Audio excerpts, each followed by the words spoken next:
Imagina que eres el abuelo, sentado solo en la esquina de la cocina en la Nochebuena bulliciosa mientras la familia ríe en la sala. Y luego, en la Nochevieja, vendes la casa justo debajo de sus pies. Si esta historia despierta un dolor familiar sobre el olvido, compártela para recordar a todos. El silencio no es el final, sino el comienzo de la justicia. Sigue leyendo para ver cómo un abuelo mexicano convirtió la humillación en fuerza. Don Esteban me sentó en la mesa de la cocina en Navidad, mientras los padres de su esposa brindaban en mi sala. En Nochevieja vendí la casa justo debajo de ellos. Abuelo, ¿por qué no vas a sentarte en la mesa de la cocina y haces tu cosita de Navidad o lo que sea? Tenemos invitados que entretener. Eso es lo que dijo María. Lo dijo sin siquiera girar la cabeza. Sus manos estaban ocupadas, equilibrando 2 copas de vino y una pila de servilletas doradas, pero su voz cortó el zumbido navideño como un viento frío que se cuela bajo una puerta. No fue lo que dijo, fue la forma en que lo dijo. Despectiva, ensayada, el mismo tono que uno usaría para decirle a un perro que se baje del mueble. Y así mi rol quedó claro. No importaba que esta casa solía ser mía, o que cada moldura, cada pared panelada y arco aún resonara con las huellas de mi vida.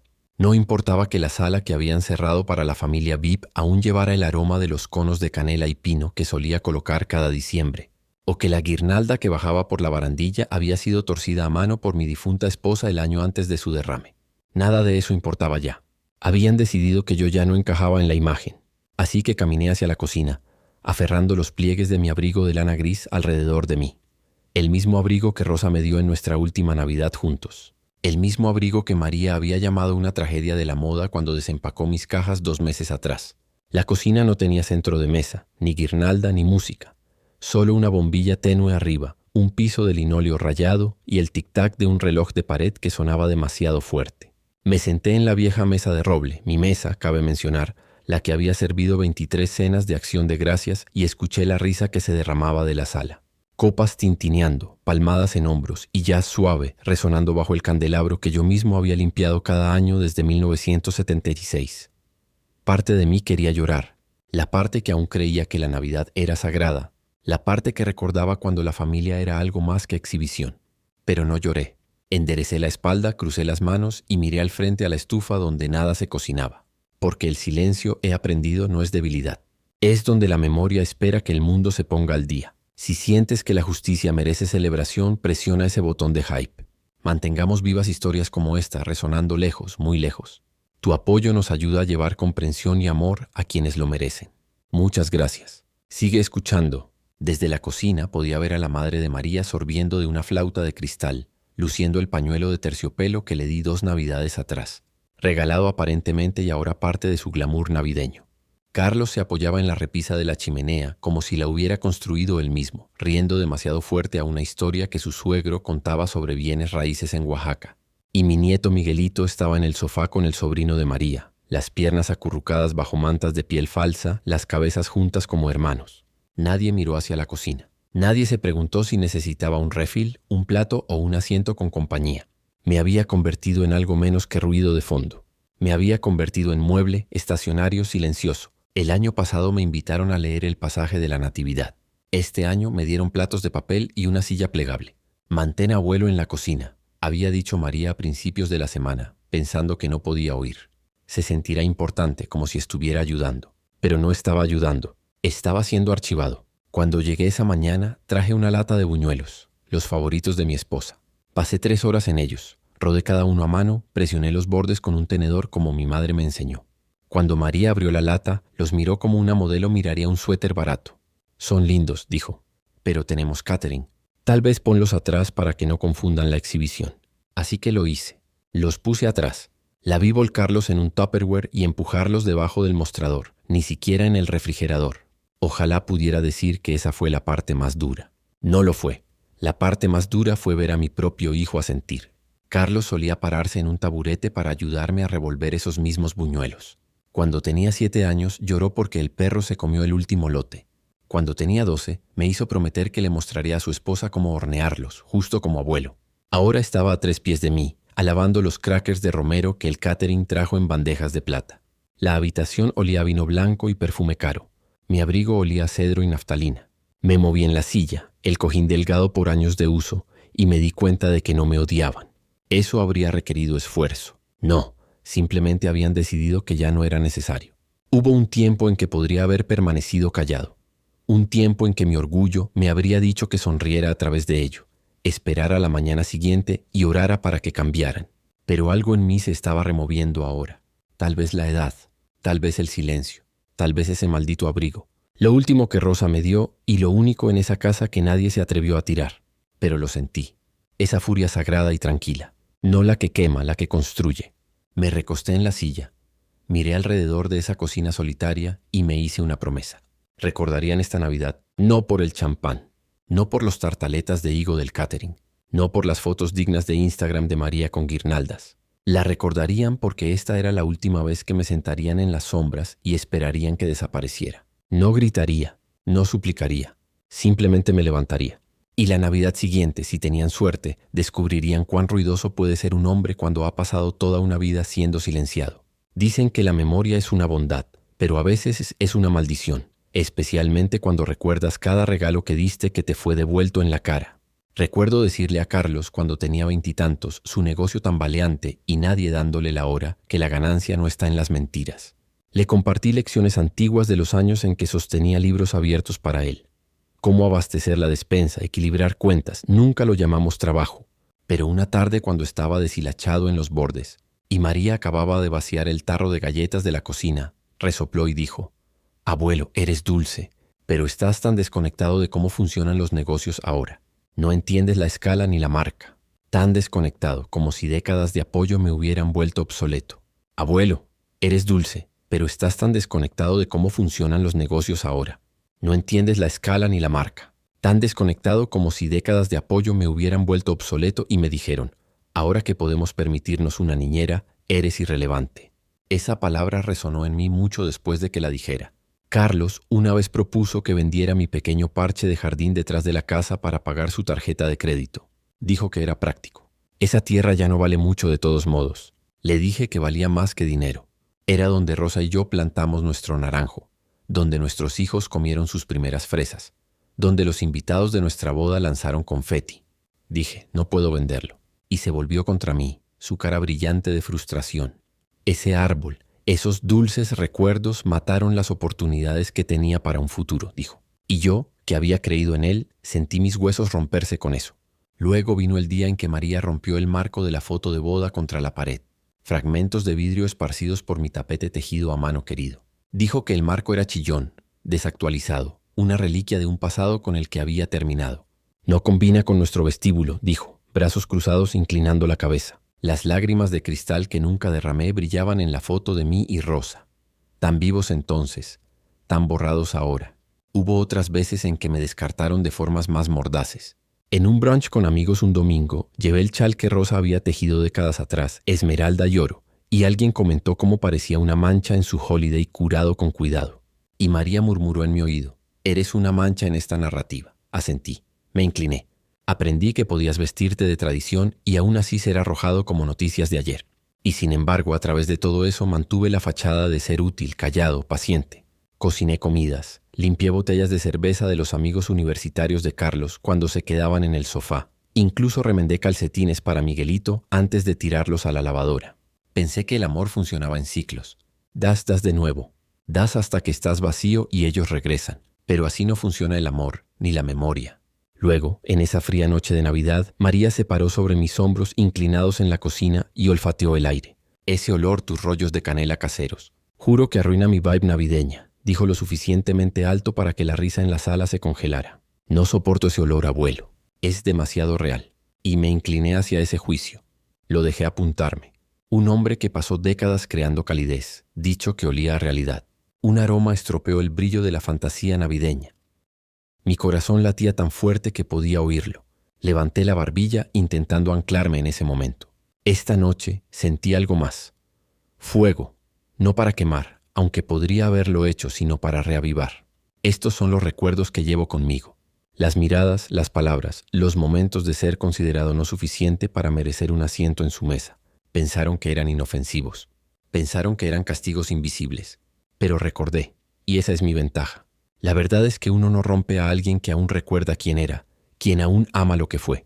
Así que mientras el murmullo de la celebración flotaba a través de la puerta cerrada, me senté allí en la cocina, aún calmado, aún compuesto, pero no silencioso. Mi mente estaba mapeando la forma en que aprenderían lo que significa olvidar a alguien que nunca estaba destinado a desaparecer.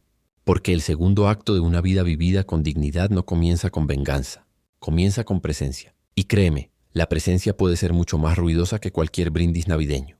Pensaron que no tenía idea de lo que Carlos estaba haciendo cuando empezó esa compañía de inteligencia artificial. En ese entonces se sentaba frente a mí en la mesa del comedor, revolviendo cuadernos, lanzando acrónimos que nunca había oído. Aprendizaje máquina, modelado predictivo, mapeo neuronal. Los decía como contraseñas a un club al que era demasiado viejo para unirme. Una noche le llevé té y le pregunté en qué estaba trabajando. Se rió y dijo: «Abuelo, sin ofender, pero apenas entiendes el email. Esta cosa te pasaría volando». Y recuerdo asintiendo como si eso no doliera. Pero no me ofendí. Estaba invertido. Literalmente. Carlos nunca supo que el inversor anónimo al que su socio se refería en tonos bajos, el fondo ángel temprano que salvó su compañía de cerrar antes de lanzar, era yo. No directamente, por supuesto. Había establecido un fideicomiso en 2010 con la ayuda de un abogado discreto y brillante llamado Padre Javier. Originalmente para proteger la casa, pero con el tiempo agregué un brazo separado, un pequeño fondo de inversión para el avance tecnológico comunitario. Era mi dinero, mis reglas. Cuando el startup de Carlos parecía que podría llegar a algo, di el salto. Pensó que el financiamiento venía de un amigo distante de la tía de su cofundador. Lo dejé pensar eso. Lo dejé reír en mi cocina y decir: los viejos simplemente no lo entienden, ¿verdad? Lo que no sabía, y lo que María ciertamente nunca se molestó en preguntar, era que la compañía de la que estaban tan orgullosos, la que Carlos alardeaba ante el padre de María, mientras yo limpiaba silenciosamente platos detrás de sus flautas de champán, esa compañía ahora tenía una valoración de casi 500 millones de pesos. Y mi fideicomiso, a través del acuerdo de equidad trasero que firmaron en desesperación hace 5 años, tenía justo bajo el 8%. No estaba mal para alguien que no entendía la tecnología.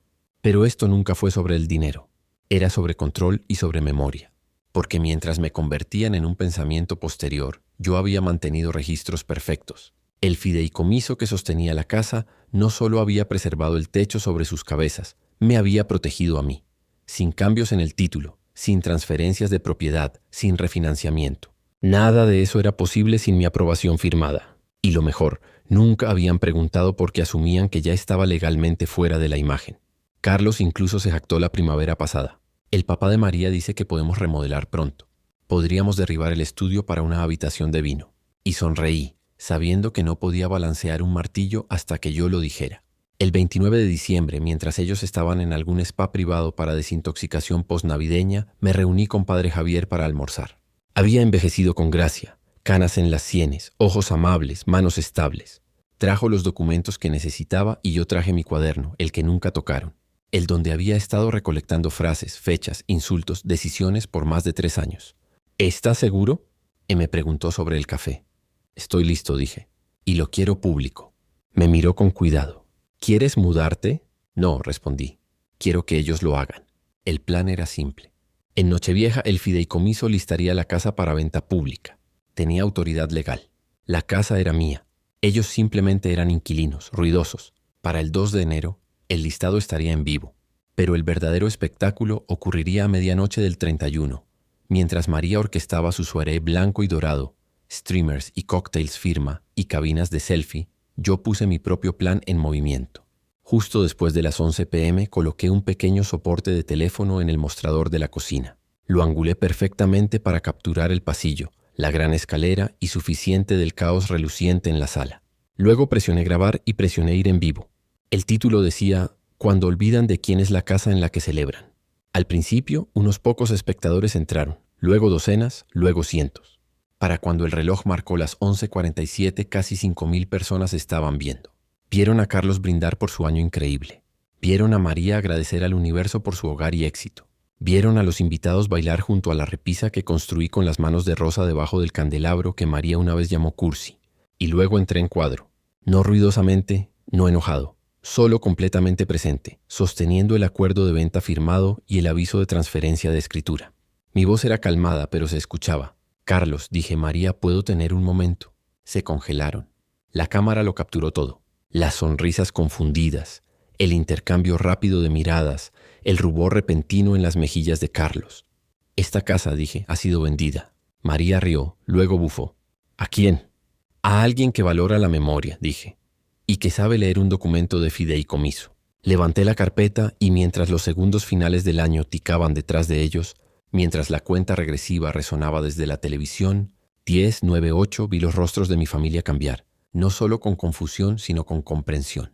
Habían confundido el silencio con rendición, y yo estaba allí para recordarles. Puedo hornear buñuelos, puedo usar abrigos de lana viejos, pero nunca olvido lo que es mío. Y ahora ellos tampoco lo harían. El reloj de cuenta regresiva en la sala ticaba mientras los invitados tintineaban sus copas de cristal. Las notas estridentes de las flautas de champán llenando el aire y el suave brillo de luces doradas proyectando calidez sobre el grupo como un abrazo de terciopelo.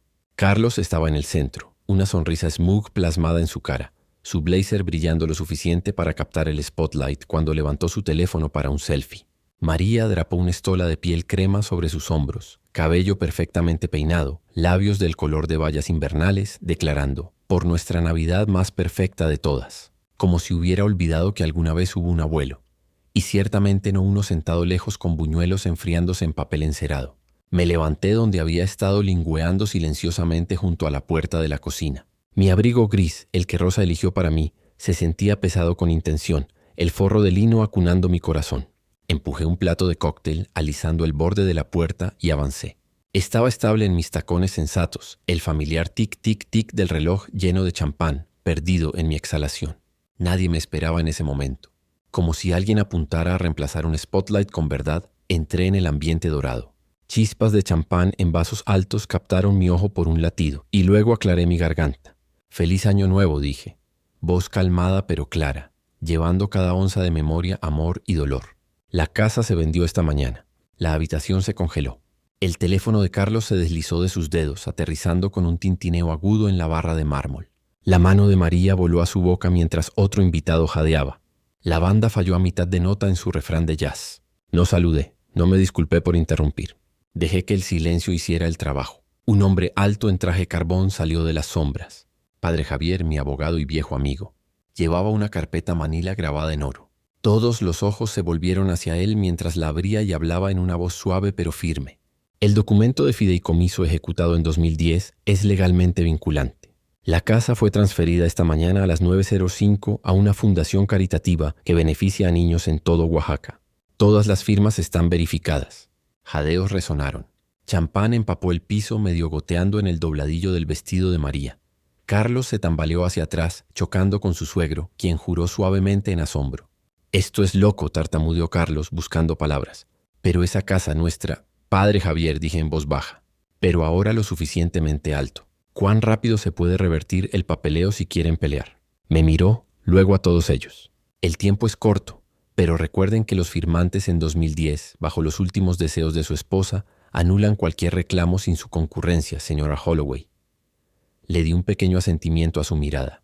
La respiración de María se entrecortó y presionó una mano temblorosa en su garganta. Trató de salvar la gracia. «Mamá, abuelo», comenzó, voz quebrándose, pero nadie se movió para confortarla. Ningún brazo cálido se extendió. La gente quería mirar, pero no tocar el momento. Debería haber estado silencioso de nuevo. Debería haber caminado y fingido que nada había cambiado. Pero en cambio, algo me urgió a hablar, no con ira, sino con el poder enfriante de la certeza. Así que lo dije. Esta casa construida con cuidado, con vacaciones y tareas y recuerdos de nuestros hijos aprendiendo así a andar en bicicleta. Ya no es mía, pero tampoco es de ustedes. Pertenece a quienes necesitan un hogar, no solo un fondo navideño. Volví mi cara a la multitud, hombros cuadrados.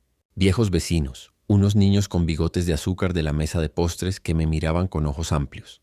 Mientras el reloj ticaba pasado la medianoche, escucharon mis palabras como el invierno escucha el primer deshielo. La habitación estaba atónita. Los ojos de María se llenaron. Podía ver el reflejo de esas luces doradas en sus pupilas mientras temblaban. Miró a su padre, quien colocó una mano protectora en su hombro, pero causó que su primera estola cayera ligeramente. Miró a Carlos, quien parecía un niño que acababa de romper un jarrón y se daba cuenta de que el silencio que seguía era más doloroso que el smash. Caminé de vuelta a la cocina con Padre Javier a mi lado, cada paso suave pero pesado. Pasé la sala una vez más y me permití una pequeña sonrisa. Pensaron que estaban hospedando la fiesta más alegre, el año nuevo perfecto. En cambio, se convirtió en la noche en que recordaron las voces que silenciaron. Me quité ese abrigo gris y lo drapé sobre mi silla. No habría presencia para mí este año, pero había paz y una historia que contaría a generaciones. Y mientras me volvía hacia la quietud de la cocina, me dije suavemente: tu silencio fue tu armadura, pero ahora hablar te ha liberado.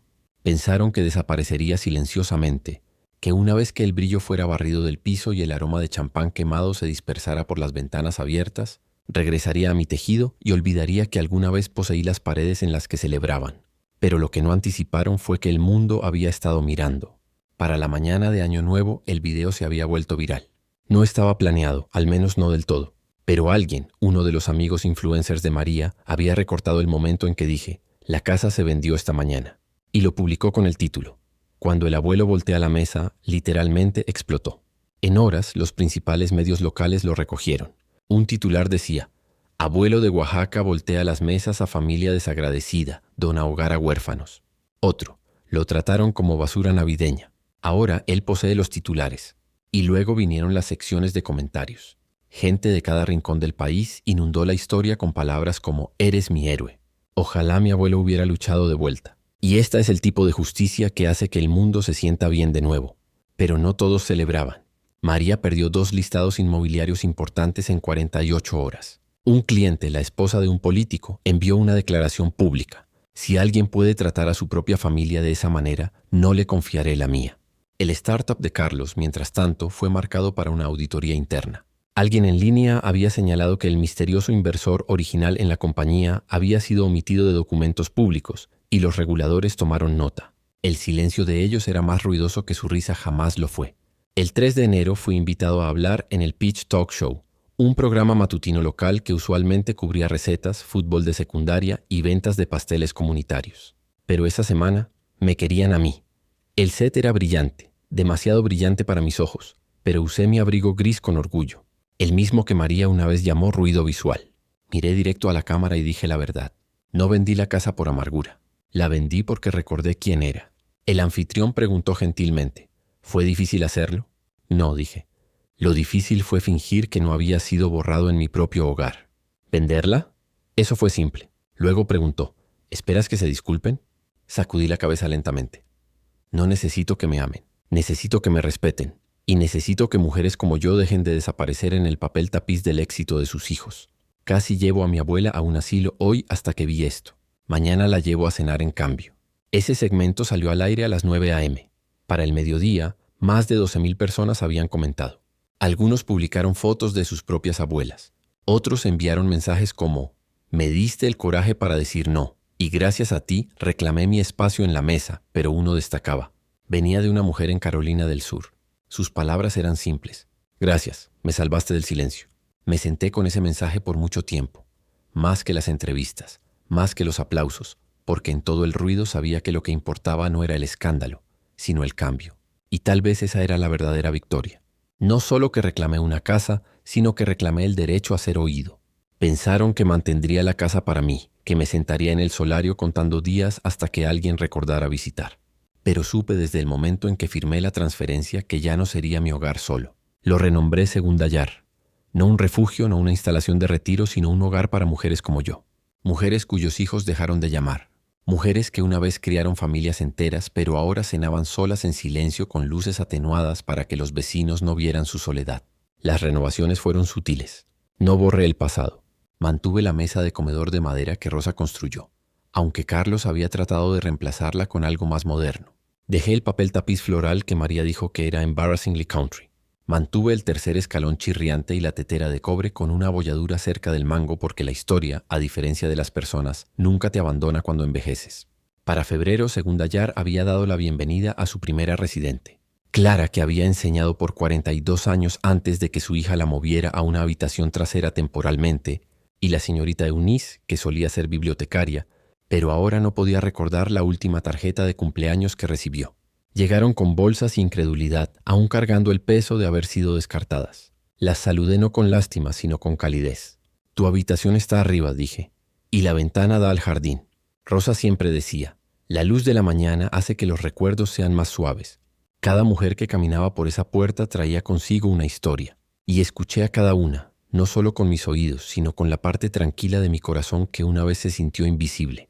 Y el último domingo de cada mes celebramos nuestras cenas de memoria navideña. La mesa estaba vestida con tela roja, aros de servilletas dorados y platos que no combinaban pero se sentían como hogar.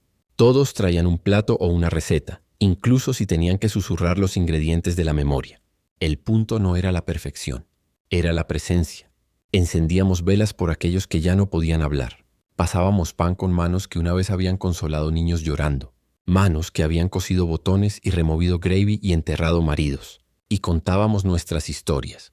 Algunas eran cortas, como el relato de Clara del Año. Su padre le dio un pañuelo demasiado largo porque no sabía cómo medir la lana, pero lo intentó de todos modos.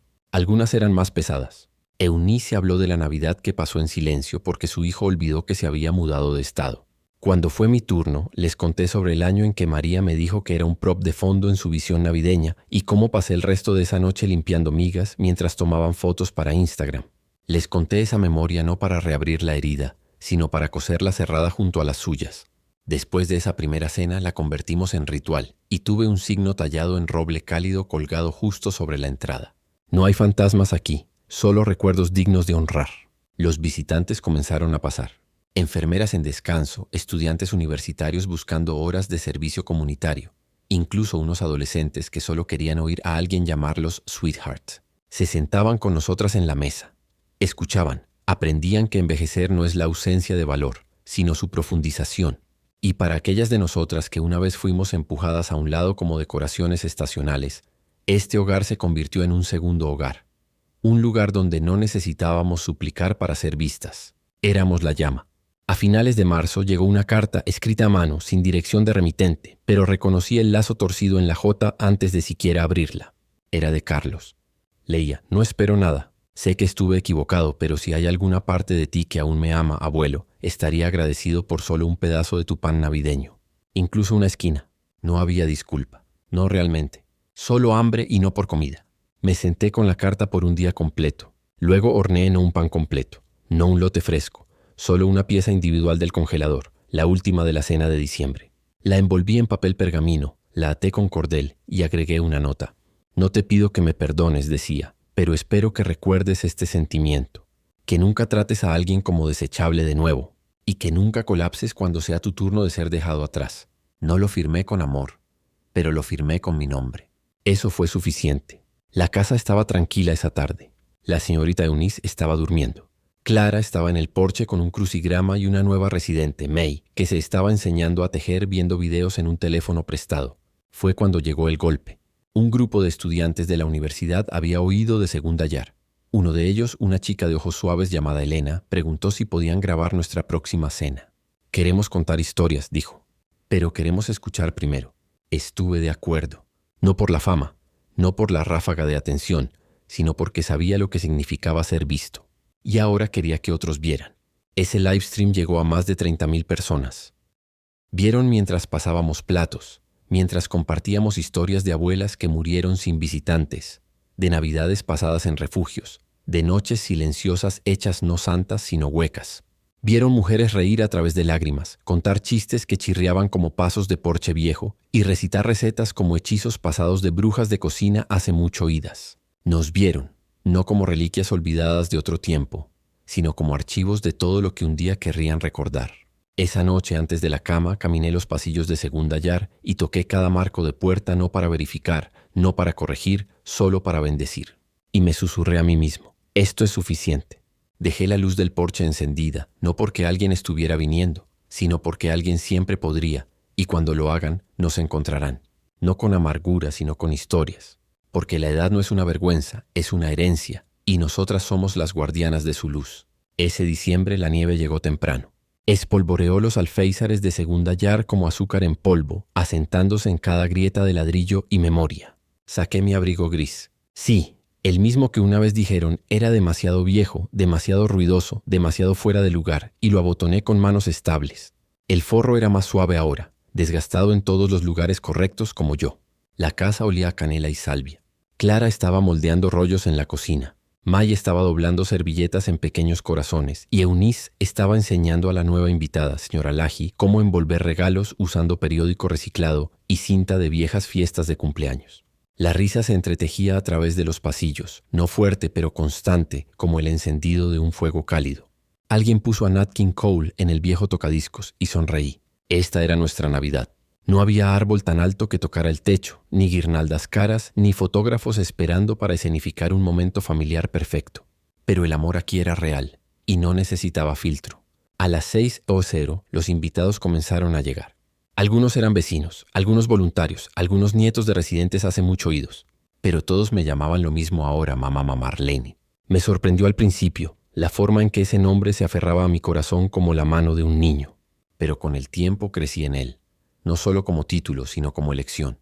Porque una mamá no tiene que ser la que te crió. A veces es la que permaneció cuando todos los demás olvidaron. Nos reunimos en el comedor, 18 personas esa noche, y tomamos manos antes de comer. No era una oración, sino una pausa, un reconocimiento del largo camino detrás de nosotras y la misericordia de haber llegado tan lejos. Las miré. Estas mujeres que una vez fueron empujadas a esquinas, estos invitados que ahora reían sin disculpa, y sentí algo que no había sentido en décadas: hogar. Y cuando alguien preguntó, mamá Marlene, ¿qué significa la Navidad para ti ahora?, respondí sin pensar. La Navidad no es algo que te dan, dije suavemente. Es algo que sostienes con memoria, con coraje. Miré abajo a mis manos dobladas neatly en mi regazo. Habían horneado, enterrado, cocido, limpiado lágrimas, cargado comestibles y girado llaves en cerraduras que ya no me pertenecían. Pero esta noche descansaban porque habían construido algo que nadie podía quitar. Más tarde, cuando el fuego crepitaba abajo y la habitación se aquietaba, alguien preguntó si alguna vez pensaba en la familia que había dejado atrás. Dije, a veces, pero no por anhelo, por aprendizaje. El pasado tiene su lugar. Nosotras también. Y mientras el reloj se arrastraba hacia la medianoche, me senté allí en mi abrigo gris, rodeada por el zumbido de historias y sonrisas suaves. No había ojos fríos mirándome como si no perteneciera. No habitaciones traseras, no puertas cerradas, solo luz, solo calidez, solo el tipo de paz que llega no cuando otros hacen espacio para ti, sino cuando lo reclamas para ti misma. Y en ese silencio final, antes de que el día girara, susurré a nadie y a todos. Una vez lo llamaron un pequeño desorden, un poco de ruido navideño, algo para barrer a un lado. Luego miré alrededor a las velas parpadeando, las voces viejas cantando villancicos desafinados, la foto desgastada de Rosa metida en mi bolsillo de abrigo, y dije, yo lo llamo justicia, y la Navidad más verdadera que he conocido. Dicen que cerrar capítulos se supone que sea quieto, una suave exhalación al final de una vida, un desvanecimiento suave. Pero en mi corazón esto no era un final, era un nuevo comienzo. La primavera llegó a segunda yar tímida. La nieve se derritió y dio paso a brotes verdes. Mis rosas plantadas años atrás por mis propias manos e ignoradas por temporadas florecieron de nuevo. Pensé en Rosa. Guantes gruesos alrededor de mis dedos volteando la tierra junto a mí, susurrando que los recuerdos crecen como raíces. Entendí entonces que no borramos el pasado olvidándolo. Lo atesoramos viviendo adelante. Nuestro hogar se había convertido en un santuario de historia. Y un día, una cineasta atraída por el livestream cuando la abuela voltea la mesa literalmente, ¿qué título para un comienzo?, llegó con una cámara y un corazón curioso. Preguntó si podía documentarnos. Dudé. Estas eran mujeres de voces suaves, no performers. Pero acordamos. Acordamos porque queríamos mostrarle al mundo que los años dorados no se atenúan. Brillan en las esquinas quietas de la comunidad y la risa. La película se estrenó en un teatro local a principios de mayo. En la noche de estreno me senté en un asiento con respaldo cálido y viejo y miré con ojos amplios mientras la pantalla parpadeaba a la vida. La cámara capturó la sonrisa torcida de Clara mientras describía el pañuelo que su padre había tejido con demasiados puntos. La señorita Eunice luchó por recordar las palabras de su propia historia y luego estalló en una risa triunfante cuando finalmente lo hizo. La lluvia de verano tamborileaba en la ventana del teatro y en ese silencio compartido todos aprendimos de nuevo lo que significa pertenecer. Después la gente hizo fila para agradecerme. Una joven mujer dio un paso adelante, lágrimas en los ojos. Mi papá dejó a la abuela, dijo. Pensé que nadie se sentaría conmigo. Me mostraste que alguien todavía lo hará. La abracé y sentí ese pulso familiar de recordar y de reclamar. En mi 81 cumpleaños, las mujeres de Segunda Yar me sorprendieron con una fiesta. Vistieron el comedor con lino hecho a mano y flores, frescas del jardín de Clara. Había tarjetas dobladas con bordes nítidos y líneas, de script delicadas como «Eres la guardiana de cada», historia que pensamos perdida. No lloré. En cambio me paré en la puerta y las vi girar a mi alrededor, velas parpadeando en su risa. Sentí en ese momento lo que significa ser visto. Más tarde esa noche, mientras la luna se elevaba, una perla suave a través de la ventana, llegó una carta. Era de María, su letra era temblorosa. Escribió: no puedo deshacer lo que hice, pero ahora veo cuánto me construiste desde. Quiero ayudar, lo siento. ¿Puedo traer a Lily para Navidad? Entiendo ahora. No se trata de regalos, se trata de honor.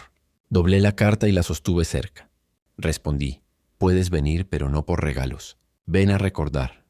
La envié de vuelta con un pequeño paquete de masa de rollos de canela. Mitad de nuestra tradición, mitad de una oferta de paz y una nota escrita a mano simple.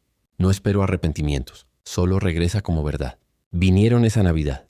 María, Lily y Carlos. Se sentaron en la gran mesa de roble. Sí, la misma. Ayudaron a desenvolver tiras de papel.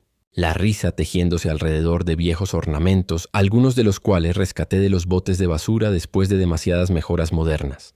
Pasamos rollos, el olor a canela como una máquina del tiempo, y por primera vez en años sentí que el invierno ya no es frío. En la primavera siguiente a esa Navidad, Segunda Yar creció de nuevo.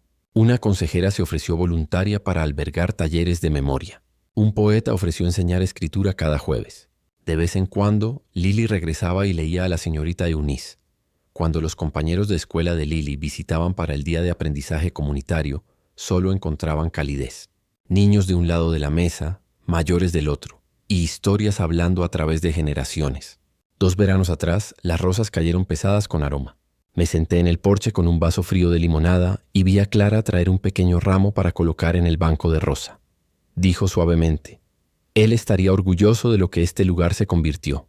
Y pensé: sí, lo estaría. Hay días en que despierto antes del amanecer. La casa está quieta excepto por una tetera zumbando. Bajo las escaleras enciendo una vela sola en el salón y escribo en mi diario, no con arrepentimiento sino con gratitud. Escribo para las mujeres aquí, para cada abuela que pensó que no tenía nada más que dar, porque las historias importan. Dijeron que era un prop, luego me convertí en abogada. Dijeron que fui olvidada y me convertí en un refugio. Pensaron que las voces más suaves no sostienen nada. Les pruebo lo contrario cada día. Así que si alguna vez te sientes pequeña, si las mesas se vuelven frías, ven a encontrarme en Segunda Yar. Mantenemos las luces encendidas, mantenemos las historias vivas. Porque el legado más verdadero no está en las paredes que construimos o las piedras que reclamamos. Está en las voces que resuenan mucho después de que nos sentamos. Así es como nos quedamos. Así es como nos elevamos. Si esta historia tocó algo quieto en ti, si te recordó una voz que una vez silenciaste, o una silla que ahora está vacía en tu mesa, entonces déjala resonar un poco más. La edad no borra el valor, lo profundiza. Y para cada mujer que ha sido dicha sentarse silenciosamente en la cocina, que esto sea un recordatorio. Tu silencio no es el final de tu historia. Es solo la pausa antes de que la verdad sea finalmente oída. Suscríbete a Grandma True Stories si crees que la sabiduría aún importa y si quieres oír más voces que se negaron a desaparecer. Porque la venganza no tiene fecha de caducidad.